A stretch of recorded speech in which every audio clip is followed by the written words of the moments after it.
Welcome. In front of me is a SHARP B10, and today I'll show you how to insert SIM and SD card into the device. So I have basically all of them here, as you can see.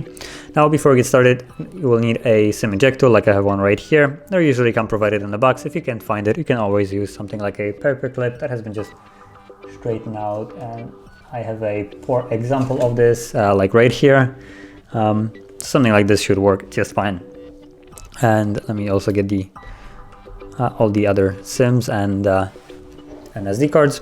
So once you have all that ready, you can take the tool and eject the tray, which is located on the left side right here. As you can see, it just popped out, and you can take it out fully, and you'll see that it has space for either 2 SIMs or 1 SIM and 1 SD card. And I will start with the SIM because it takes the place of the SD card, just to show you how it goes.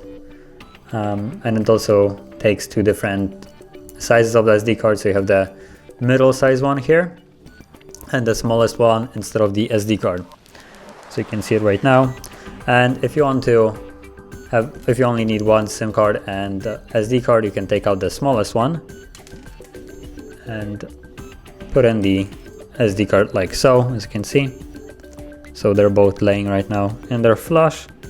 And while holding them in there, slide it back into the device. So I'm gonna flip the device over so they don't fall out. And now, so you can see there's the SD card, and SIM card is also working. So if you found this very helpful, don't forget to hit like, subscribe, and thanks for watching.